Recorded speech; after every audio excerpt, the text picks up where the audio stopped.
Había una vez, así como comienzan los cuentos de hadas y los cuentos que se les leen a los niños en las noches. Había una vez que un pastor llegó a una pequeña iglesia de un pueblo. Una pequeñísima iglesia.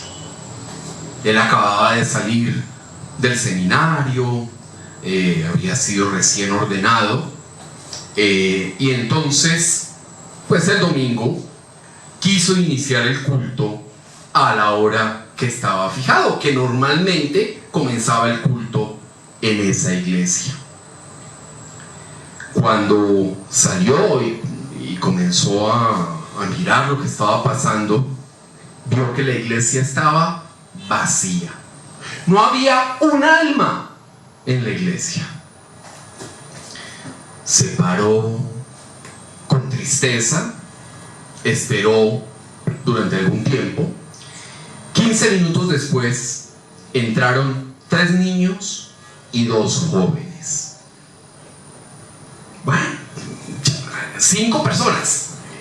Es un buen punto, o sea, está bien para arrancar. Inició la alabanza con todo el entusiasmo, inició la oración y a orar con toda la fuerza y a pedir la presencia del Espíritu Santo. En fin, el pastor realmente estaba dando lo mejor de sí. En ese momento entró una pareja y se sentó en las últimas bancas de la iglesia. El pastor, ese joven pastor, sintió desconsuelo. Sin embargo, siguió alabando a Cristo. Y luego comenzó la predicación. Y la predicación no fue cualquier predicación. De verdad, el hombre estaba inspirado.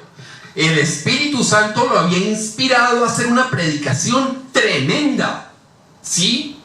Y mientras él estaba inspirado por el Espíritu Santo predicando, entró un hombre bastante sucio. Pero no era un mendigo, era un hombre que parecía que se había caído. Entonces, el pastor lo vio, el Señor se sentó, el pastor siguió predicando con todo el entusiasmo. Todos los presentes le prestaban mucha atención, pero realmente eran pocas personas, ¿no? Al terminar el servicio, el pastor se sintió desconsolado. Entonces, muy triste, muy abatido por lo que había pasado. O sea, no eran más de 8 personas que habían asistido a la iglesia en un pueblo, pues que a pesar de ser un pueblo pequeño, sin embargo, se esperaba que fueran unas 20, 30 personas, porque el esfuerzo, y no solo eso, sino que bueno poder dar a conocer a nuestro Señor Jesucristo. Y entonces salió de la iglesia pensativo, y llevaba un pequeño maletín, ahí llevaba algunas de sus pertenencias, y rumbo a su casa fue asaltado. Lo golpearon y le robaron el maletín, y en el maletín estaba la Biblia.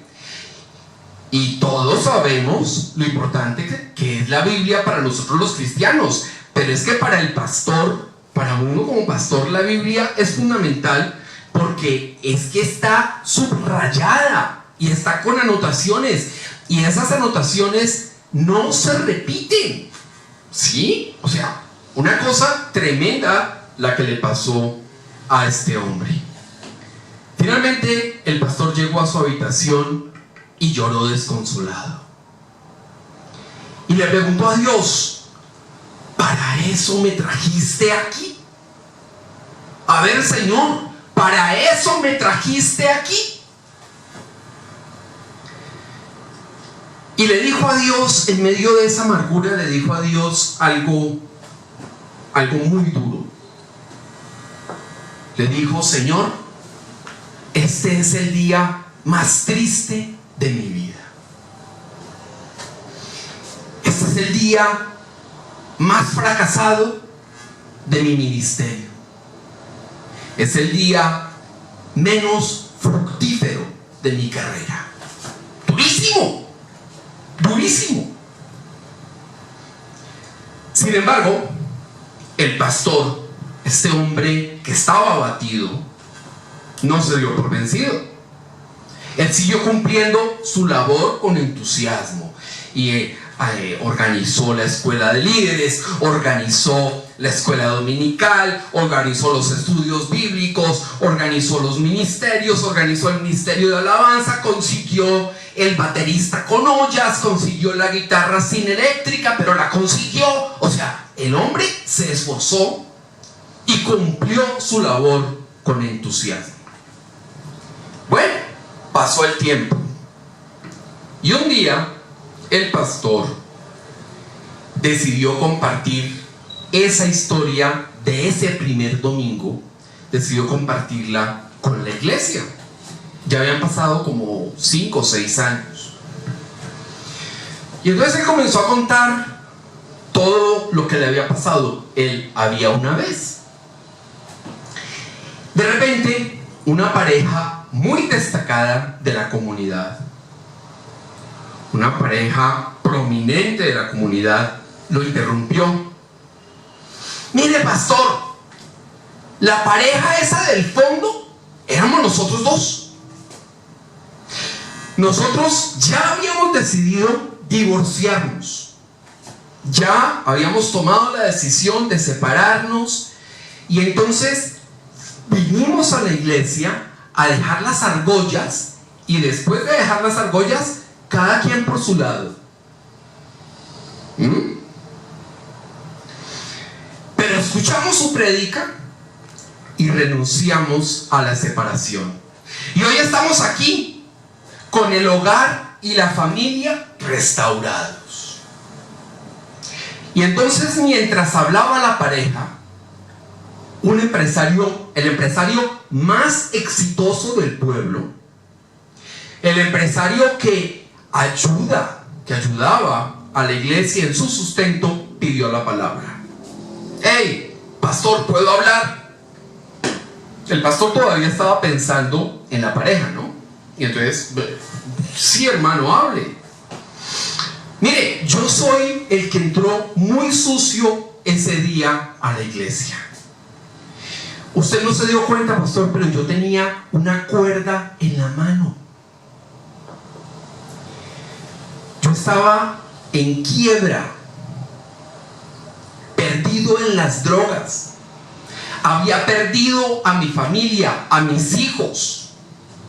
Esa noche traté de suicidarme, pero la cuerda se rompió. Y entonces dije, aleluya, voy por otra cuerda que sea más fuerte, pero me voy a suicidar. Y mientras iba a comprar la cuerda, escuché lo que usted estaba diciendo, pastor. Y entonces su predicación perforó mi corazón. Salí con ánimo de vivir. Dejé la cuerda tirada, ya no fui a comprar la otra cuerda. Hoy estoy libre de drogas.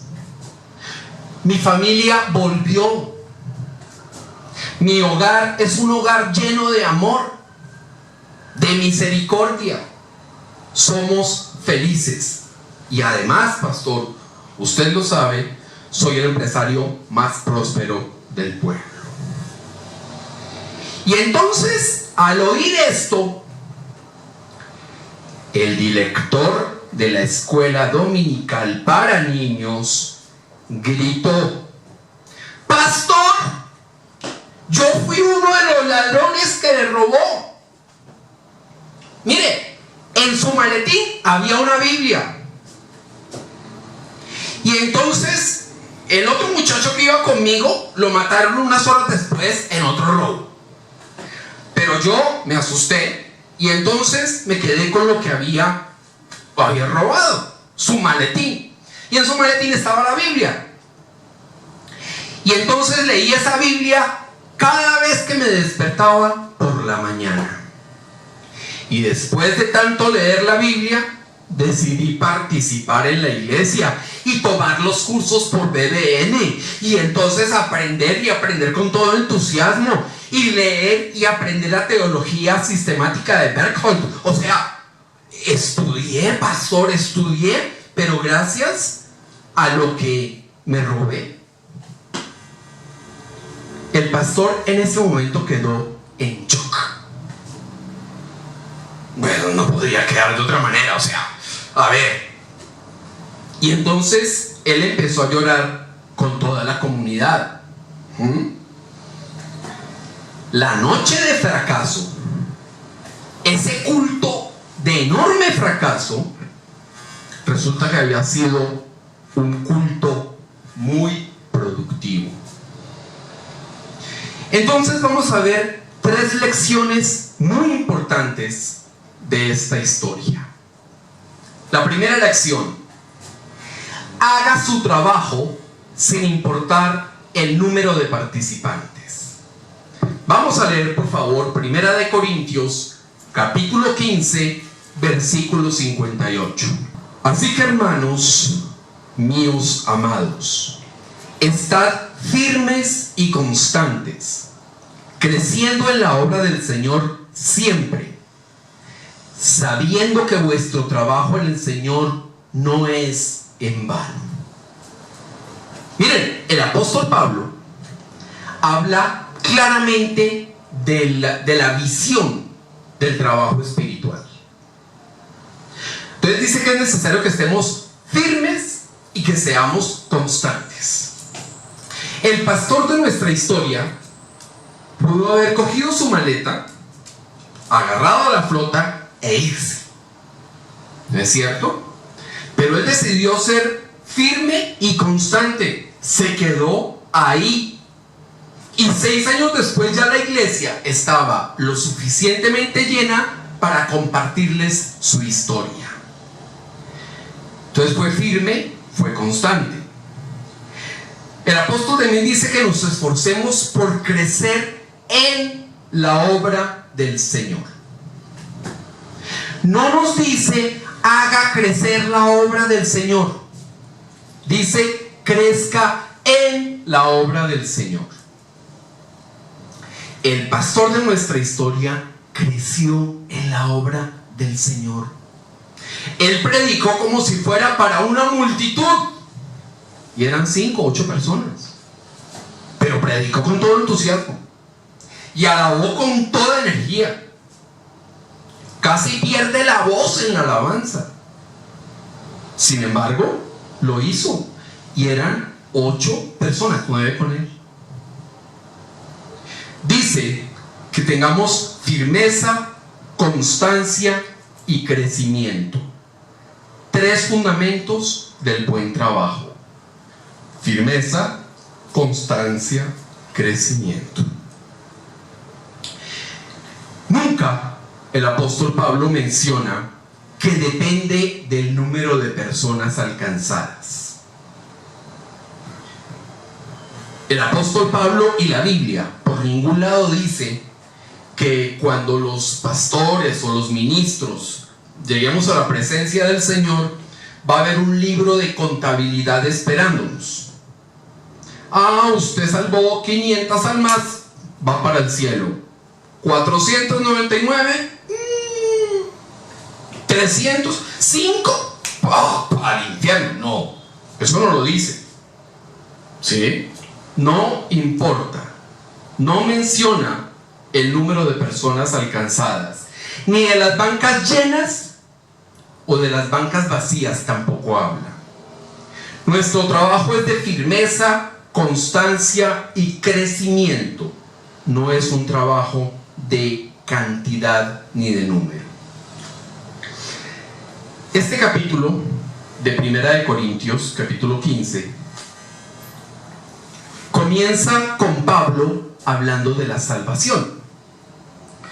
Y dice que es salvo quien retiene la palabra predicada. De no ser así, dice Pablo, sería creer en vano. Y entonces dice algo muy interesante. Vamos a leer 1 Corintios, capítulo 15, versículos 9 y 10. Porque yo soy el más pequeño de los apóstoles, que no soy digno de ser llamado apóstol, porque perseguía la iglesia de Dios. Pero por la gracia de Dios soy lo que soy. Y su gracia no ha sido en vano para conmigo. Antes he trabajado más que todos ellos. Pero no yo, sino la gracia de Dios conmigo. He trabajado más que todos los apóstoles. Eso dice Pablo. Pero ojo, porque dice, pero no he trabajado yo. La que ha trabajado ha sido la gracia de Dios que está conmigo. La gracia de Dios que está en mi ser. La gracia de Dios que me acompaña. Esa es la que trabaja. Esa es la que toma decisiones. Esa es la que hace una buena predicación. Esa es la que unge una predicación, porque el Espíritu Santo está ahí. Y entonces, ¿para qué ha trabajado y combatido? Entonces dice que para predicar la resurrección y la vida en Cristo. Es decir, ha trabajado por la salvación. Ese es el objetivo: predicar y llevar la buena nueva de la salvación. No importa si es una persona la que se salva o una multitud. Ojalá sea una multitud. Bendito Dios, eso lo hace la gracia. Ese es el asunto del Espíritu Santo. Ese es el asunto del poder de Dios. Nuestro trabajo es dar lo mejor de nosotros, disponernos y abandonarnos en la gracia de Dios, fortaleciéndonos, estableciéndonos, creciendo, ¿sí? Cultivándonos para predicar y llevar la buena nueva de salvación. Entonces, no importa si es uno o es una multitud. Eso es un asunto de Dios, no es un asunto nuestro. Es un asunto de la gracia de Dios, del Espíritu Santo. Nosotros tenemos que estar en lo nuestro. Y lo nuestro es de firmeza, constancia y crecimiento. La segunda lección importante de esta historia: en los peores días puede ser de bendición en la vida de alguien. Miren, hay días difíciles.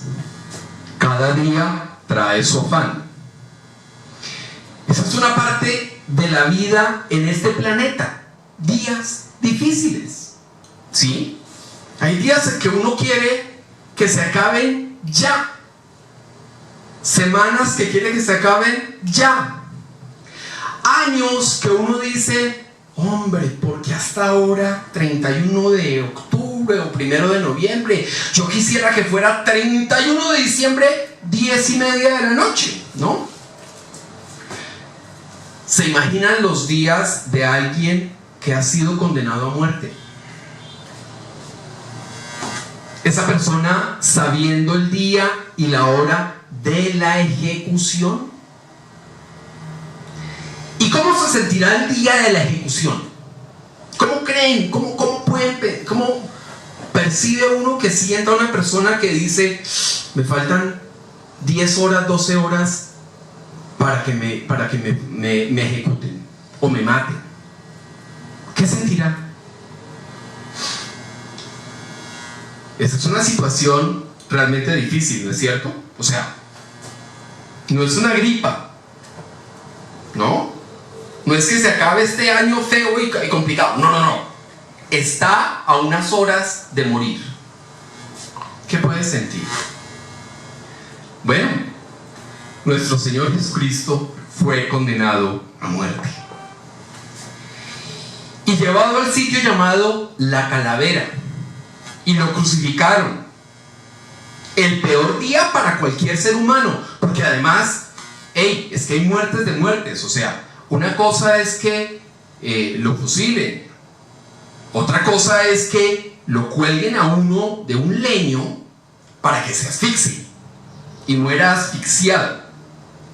¿Sí? O sea, una muerte humillante, espantosa además.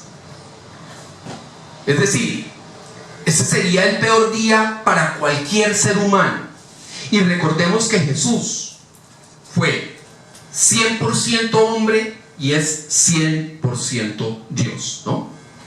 Pero entonces, como humano, ese fue el peor día de su vida, ¿no? Toda esa situación que él vivió. Y entonces crucificaron a Jesús con dos malhechores, es decir, lo humillaron. Los verdugos se repartieron la ropa de Jesús y la apostaron. Y otros se burlaban de nuestro Señor.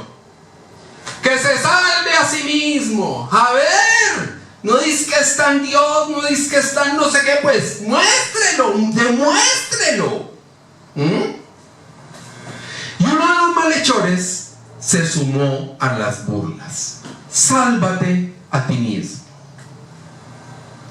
Y entonces el otro malhechor lo regañó. Oiga, ¿no le teme a Dios aún en esta situación? O sea, crucificado, a punto de morir, ¿y usted no le teme a Dios ni aún en esta situación? Vamos a leer Lucas capítulo 23 versículos 42 y 43. Y dijo a Jesús: acuérdate de mí cuando vengas en tu reino. Entonces Jesús le dijo: de cierto te digo que hoy estarás conmigo en el paraíso. Fue el peor día de Jesús. Condenado, crucificado, humillado, burlado, escarnecido.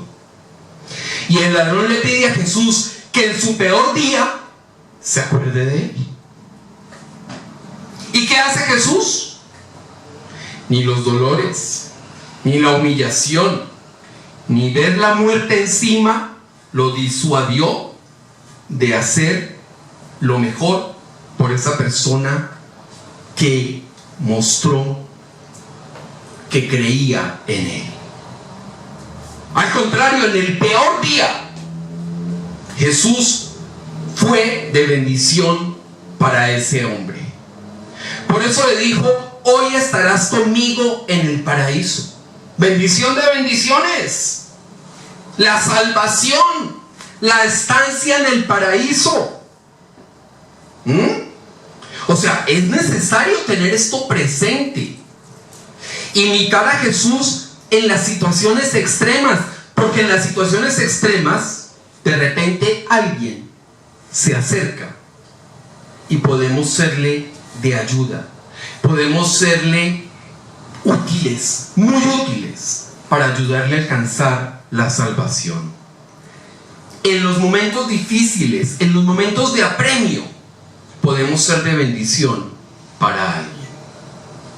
La tercera lección: Dios usa las malas circunstancias para producir grandes victorias. Miren, las grandes victorias a veces no se ven de inmediato. Hay tantas heridas de la batalla, tanto humo, tanta mugre, tanto ruido, tanto polvo, que no dejan ver lo que se ha alcanzado. Miren, hay enfermedades que son una pésima circunstancia. Las enfermedades son circunstancias normalmente aburridas, pero hay enfermedades que son pésimas porque están anunciando la muerte. O sea, la muerte está golpeando la puerta ahí por esa enfermedad. Pero Dios actúa a través de esas situaciones para hacernos vencedores. Mi madre padeció durante años una enfermedad muy incómoda. Y ella tenía más o menos 84 años. día comenzó con dolor de estómago y fiebre. Después de las revisiones de rigor y demás, era peritonitis. Una cosa gravísima. Y para una persona de 84 años, muchísimo más grave. Y era el día del padre, ¿no? Y de la cirugía, ese día del padre, mi mamá salió bien. Lo mejor del caso es que mientras estaban haciendo la cirugía, mi hija y yo, en la sala de nuestra casa, le estábamos diciendo a Dios gracias. Y estábamos cantando: gracias, gracias Señor. Y no sabíamos por qué estábamos diciendo gracias, pero Dios sí sabía por qué le estábamos agradeciendo. El resultado es que la operación fue perfecta, salió muy bien, ¿sí? Mi mamá no quedó con ninguna secuela de la peritonitis, pero además la enfermedad incómoda que cargó durante años desapareció. Ella quedó más sana que nunca. Dios usa las circunstancias difíciles para producir grandes victorias. Miren, un día le dijo a Elías que fuera a Sarepta y que una mujer lo atendería. Elías, obediente, cogió y se fue para Sarepta, y efectivamente vio a la viuda y le pidió agua y luego le pidió pan. Vamos a leer por favor Primera de Reyes, capítulo 17, versículo 12. Y ella respondió: vive Jehová tu Dios, que no tengo pan cocido, solamente un puñado de harina tengo en la tinaja y un poco de aceite en una vasija. Y ahora recogía 2 leños para entrar y prepararlo para mí y para mi hijo, para que lo comamos y nos dejemos morir. Señor Elías, no tengo pan. Señor Elías, solo tengo un puñado de harina y lo que queda, un par de cucharaditas de aceite en la tinaja. No tengo más. Y no me queda más. Y no tengo más de dónde sacar comida. Y no tengo cuenta de ahorros, ni tarjeta de crédito, nada. O sea, estoy ya. Eso es lo último que me queda. Nos comemos eso y con mi hijo nos sentamos a dejarnos morir. Hambre y escasez serán circunstancias difíciles. Creo que sí. Obviamente sí. Elías le dijo que no tuviera temor, que le hiciera una pequeña torta y que después podría hacerla para ella y para el hijo. Y luego, en esas circunstancias difíciles, le anunció una gran victoria. Vamos a leer por favor Primera de Reyes, capítulo 17, versículo 14.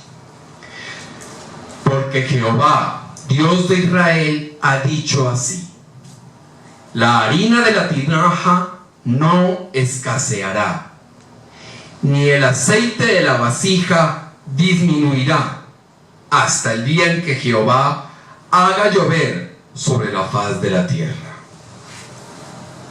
La victoria, la promesa de Dios, la certeza de esperar en Dios, la convicción de lo que no veía. Elías le estaba diciendo: mire, créame, Dios le está diciendo que la tinaja no se va a volver a vaciar y la harina va a estar siempre ahí. O sea, va a poder hacer no 1, ni 10, ni 100, muchos panes, porque Dios está ahí. ¿Le cree? Ella, que estaba viendo un puñado de harina y unas gotas de aceite. Eso era lo que estaba viendo, ¿no? Pero ella tuvo convicción de lo que no veía. Creyó y obedeció y comió Elías, y luego comieron ella y su hijo. Y eso pasó durante muchos días. y la harina nunca escaseó, ni el aceite menguó, tal como Dios lo prometió.